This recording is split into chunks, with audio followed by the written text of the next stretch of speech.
पंच।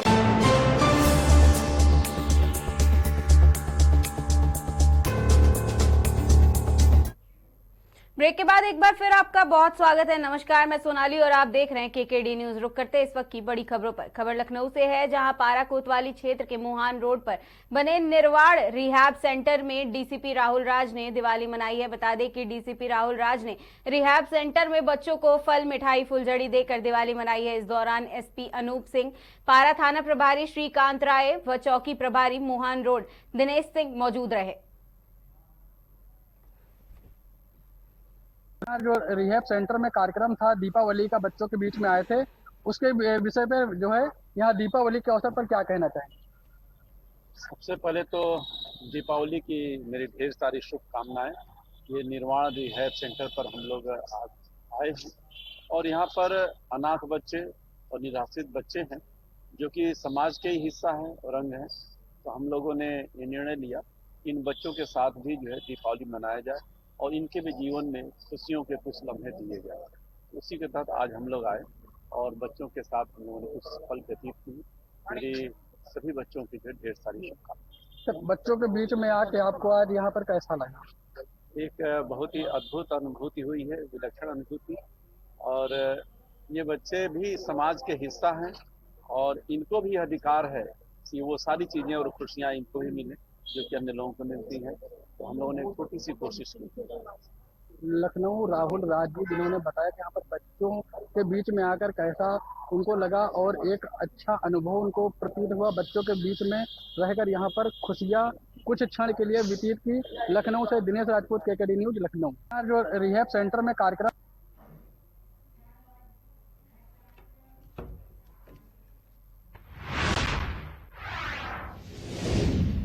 खबर नरसिंहपुर से है, जहां गोटेगांव विधानसभा में लगभग 32 साल से सक्रिय हैं शेखर चौधरी। कभी कांग्रेस तो कभी भाजपा की तरफ से चुनाव लड़ते रहे हैं और इस वर्ष निर्दलीय उम्मीदवार के रूप में फिर से मैदान में है। लगभग 32 से सक्रिय रहने के बाद आज तक क्या विकास कार्य किए गए हैं और क्या उपलब्धियां हासिल की गई है, इसका कोई जवाब नहीं है। एससी समाज में होकर भी एससी वर्ग की सीट से लगातार चुनाव लड़ रहे हैं। एससी समाज के उत्थान में और उनके सामाजिक एवं आर्थिक विकास में क्या योगदान दिया गया है, नरसिंहपुर के पत्रकार गोविंद चौरसिया के इस खास रिपोर्ट में सुनिए क्या है पूरा मामला।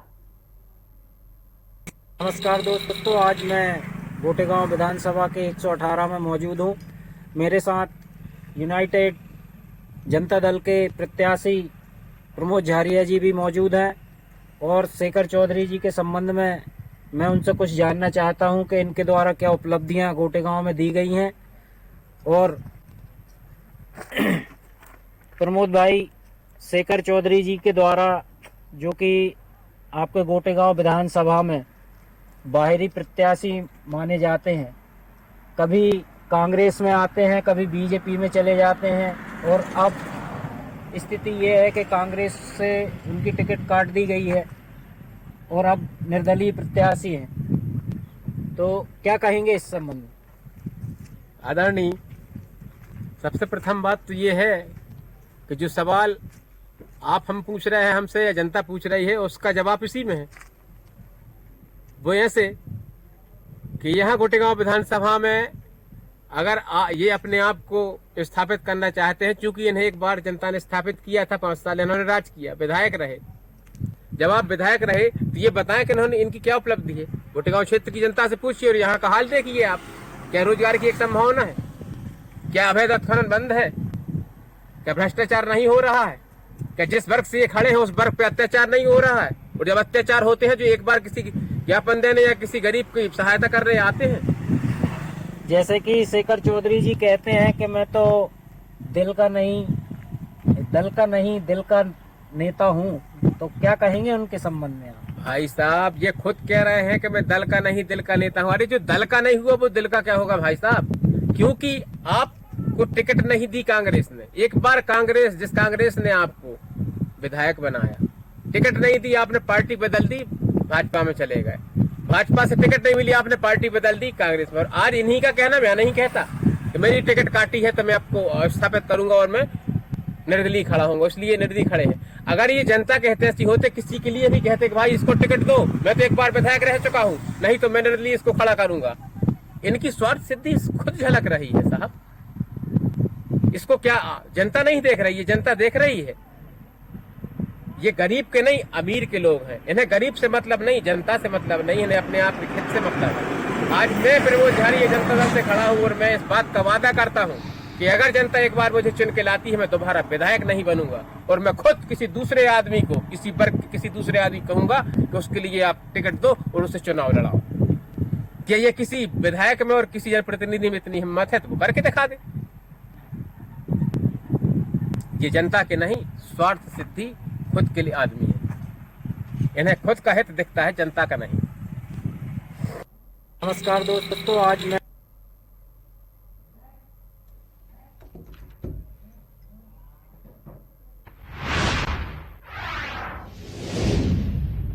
श्री कृष्ण जन्मभूमि संघर्ष न्यास के अध्यक्ष दिनेश शर्मा ने 4 दिन पहले अन्न छोड़ने का संकल्प लिया था। आज सुबह 9 बजे उनकी हालत बिगड़ती नजर आई है। तुरंत परिजनों ने जय गुरुदेव हॉस्पिटल मथुरा में भर्ती कराया। मथुरा में मोहाली रोड स्थित जय गुरुदेव हॉस्पिटल में प्रमुख चिकित्सक अनिल कुमार गौतम की देखरेख में चिकित्सीय परीक्षण किया गया है, जिसमें उनका रक्तचाप लो बताया गया है। श्री कृष्ण जन्मभूमि संघर्ष न्यास के राष्ट्रीय प्रवक्ता राजेश पाठक ने प्रेस विज्ञप्ति में बताया कि उनका परीक्षण चल रहा है। दिनेश शर्मा हॉस्पिटल में भर्ती हैं, सभी जांच में कराई जा रही है, जल्द ही हालत में सुधार होगा। 4 दिन पहले दिनेश शर्मा ने संकल्प लिया था कि जब तक श्री कृष्ण जन्मभूमि मंदिर से ईदगाह मस्जिद नहीं हटेगा तब तक वह अन्न ग्रहण नहीं करेंगे। भूखा रहने से उनकी तबीयत बिगड़ गई है, कमजोरी आ गई है, इसलिए हॉस्पिटल में भर्ती कराना पड़ा है। राष्ट्रीय प्रवक्ता राजेश पाठक ने बताया कि पहले भी दिनेश शर्मा ने पैरों में जूते चप्पल नहीं पहनने का संकल्प किया था। इस संकल्प पर वह आज भी कायम है। उन्होंने कहा कि दिनेश शर्मा श्री कृष्ण जन्मभूमि से ईदगाह मस्जिद को हटाने वाले केस 184 में मुख्यवादी हैं और हिंदुओं के लिए काम करते रहते हैं। उन्होंने बताया कि ऐलान किया था कि श्री कृष्ण जन्मभूमि मंदिर में अवैध कब्जे को गंगा जल से धोकर शुद्ध कराने का प्रण किया तथा विवादित ईदगाह में लड्डू गोपाल जी के अभिषेक का ऐलान किया था और 6 दिसंबर को वहां पर 11 लाख दीपकों के साथ दीपदान कराने का ऐलान भी किया था। सुबह 8:30 बजे करीब श्री कृष्ण जन्मभूमि संघर्ष न्यास के अध्यक्ष और मुख्यवादी दिनेश शर्मा जी को बेचैनी महसूस हुई और कुछ असहज महसूस कर रहे थे, चक्कर आ रहा था। तत्काल उन्हें जय गुरुदेव हॉस्पिटल पर भर्ती कराया गया। यहाँ वरिष्ठ चिकित्सक A.K. गौतम जी की देखरेख में चिकित्सीय जांच हुई है।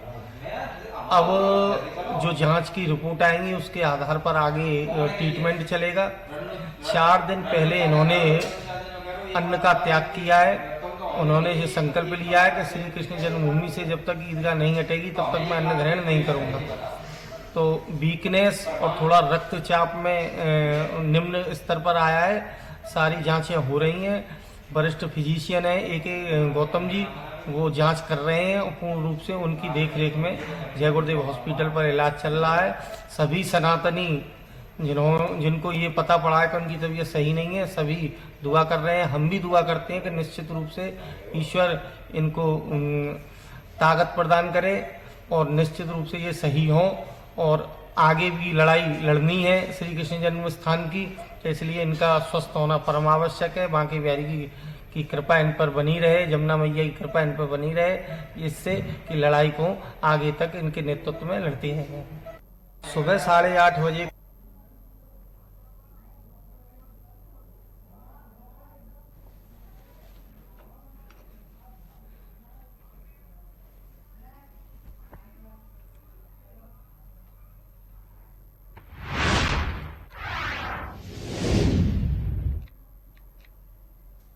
खबर कौशाम्बी के मंझनपुर से है, जहां विधायक इंद्रजीत सरोज बिरादरी के नाम पर लोगों को सिर्फ ठग रहे हैं। कुर्सी के लिए इंद्रजीत कुछ भी कर सकता है।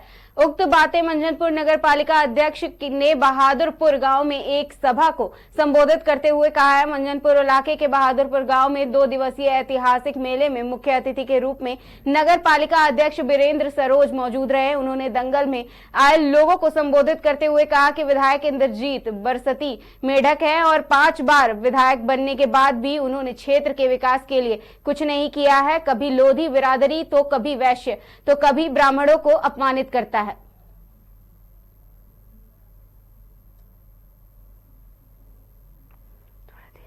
इतना विश्वास जताया कि मेरे पिताजी को भी आपने प्रधान बनाया और आज मेरी माता प्रधान है। सब आप सब लोगों के आशीर्वाद से ये सब सम्मान मिल रहा है। इसको मैं आजीवन जब तक जीवित रहूंगा कभी आप सब लोगों को भूल नहीं पाऊंगा। ये सब शुभकामनाएं आप सब लोगों की देन है। और यहाँ पे दूर दराज से जो भी सभी लोगों को मैं ये बताना चाहूंगा कि कभी भी किसी वक्त मेरी जरूरत पड़ती है, आप लोग 24 घंटा में 1 मिनट में आप सब लोगों से बीच में कभी भी फोन से या मिलके कभी किसी प्रकार की जरूरत पड़ती है, मैं मंझनपुर मुख्यालय में चेयरमैन होने के नाते मैं 24 घंटा आप सब लोगों के बीच में उपलब्ध रहूंगा। और मेरी ये कोशिश रहती है कि घर घर में जाके, जिस दिन से जीता हूँ, घर घर जाके जितना मैंने चुनाव में नहीं मेहनत किया उतना आज की डेट में मैं मेहनत करता हूँ। घर घर जाके हर एक आदमी से मिलता हूँ, जो समस्याएं होती है उस समस्या का पूरा करने के लिए कोशिश करता हूँ। और ये राजनीतिक मंच नहीं है, मुझे नहीं बोलना चाहिए, लेकिन यहीं पे मंझनपुर का विधायक है, वो आज तक 5 बार विधायक हो गया। आज तक आप लोगों के बीच में आपने इतना विश्वास जताया है, कभी शकल तक नहीं दिखाया होगा। वो बरसाती मेढक है, वो कभी भी चुनाव आते हैं तब शकल दिखाता है, उसके बाद जनता इतना विश्वास जताई, आज तक वो नहीं दिखाई दिया है। लोधों को, लोधी बिरादरी के, हमारे समाज की लोधी बिरादरी को वो कहता है कि जिस दरवाजे पे डांगर बांधा हो समझ लो लोधों को घर है। इतना बड़ा अपमान करता है, ब्राह्मणों को अपमान करता है। हमारे पार्टी में बताइए, केंद्रीय लेवल की पार्टी है, हमारे प्रधानमंत्री आदरणीय नरेंद्र मोदी जी हैं, प्रदेश के मुखिया योगी जी हैं, आज तक गरीबों के लिए जो कुछ किए हैं, गरीबों के लिए हर एक हक में पूरा किसान निधि है, क्या नहीं करते हैं। आप सब लोगों को जो ये सब करते हैं ना, वो लोग आप लोगों के बीच में जा जाके भड़काने का काम करते हैं। इंजीनियर सरोज अपने आप को सरोज कहता है, यहाँ पे मेरे समाज के लोग काफी हैं, वो सरोज कहलाने के काबिल नहीं है। आप बताइए, हम आप अपनी बहन बेटियों को किसी अन्य के घर में शादी कर देते हैं तो यहाँ पे ये होता है कि समाज में कि इसके घर में खान पियन नहीं होगा, ये समाज से दूर रहेगा। लेकिन इंजीत विधायक वो सरोज कहलाने लायक नहीं है। मैं तो बहिष्कार करता हूँ कि वो किस नाम से कहता है पासी है, वो तो कलंक है। अपने आप को बता दे कि 3 बेटियां हैं, 3 बिरादर में शादी किया है, कोई नाई, कोई गुप्ता, कोई पासी, किस नाम से वो पासी है आप सब बताइए। पासियों के नाम से वोट लेता है, पासियों को बहकाने का नाम बहकाता है। और वो इंजीत सरोज जो विधायक अपने आप को सरोज कहता है, उसको कभी भी आप लोग माफ नहीं करना, क्योंकि वो आज की डेट में बता दो आप सब लोग, आप लोग ईमानदारी से वोट देते हो। हमारे ही डिप्टी सीएम ने यहाँ पे मैंने प्रयास किया, समरसेबुल लगवाए, घर घर नल से जोड़ने का काम किए। जो हमारे सांसद विनोद सोनकर हैं, उनसे मैंने प्रयास किया, उन्होंने आज तक, जो कि मेरे ग्राम सभा से आज तक आप लोग बताइए कभी बीजेपी जीती है, लेकिन मैंने प्रयास किया आप सब लोगों को, जो गांव से लेके बाहर तक जो कभी तक आज तक कचरा नहीं साफ हुआ, उसको हमारे सांसद विनोद सोनकर ने साफ करने का काम किए हैं। उनसे मैंने कहा, उन्होंने अपने निधि से पैसा देने का काम किया है। साथियों, इतना सब कुछ करने के बाद वो 5 बार का विधायक है। आप बताइए, एक पैसा यदि कोई है, 2-4 लोग जो कहते होंगे उसका नाम लेते होंगे, मैंने उसके साथ रात दिन मेहनत किया हूँ। उसने कोरोना काल में उसके पास ना रिश्तेदार न उसके घर के कोई दिखाई नहीं दिया है।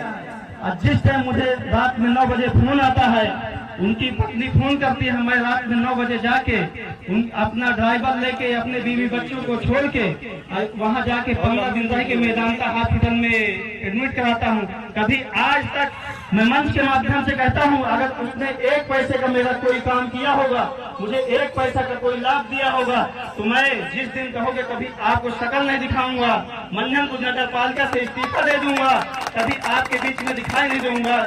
और उसे तो चुल्लू भर पानी में डूब मरना चाहिए कि जब मेरे जैसे आदमी के साथ गद्दारी कर सकता है। उसने एक बात और कहा था कि मैं बसपा पार्टी नहीं छोड़ूंगा, यदि मरूंगा जीऊंगा तो मेरा कफन बसपा पार्टी का नीला झंडा होगा। उसमें उसने विफल उतरा, उस पार्टी को छोड़ के उसने समाजवादी पार्टी ज्वाइन किया। समाजवादी पार्टी में उसने कहा था कि यदि अखिलेश यादव अपने बाप का नहीं होगा तो तुम्हारा क्या होगा, ठेंगा होगा। उसने यहाँ तक ये भी बात कहा था और उसने कहा था कि मैं 2019 में सांसदीय चुनाव नहीं लड़ूंगा। उसने 2019 में सांसदी का चुनाव भी लड़ा। वो केवल बातें आके हम सब लोगों के बीच में कह के वोट लेके चला जाता है और जब जरूरत पड़ती है तो केवल समाज के नाम से वोट लेता है। तो आप सब लोगों से ये राजनीतिक मंच नहीं है, इसलिए जब कभी मंच कभी कोई मीटिंग होगा तब फिर विस्तार से सारी बातें हो। जो भी गलती मैं सब लोगों के बीच में बोला हूँ उसको माफ करना। जय हिंद, जय भारत। इतना विश्वास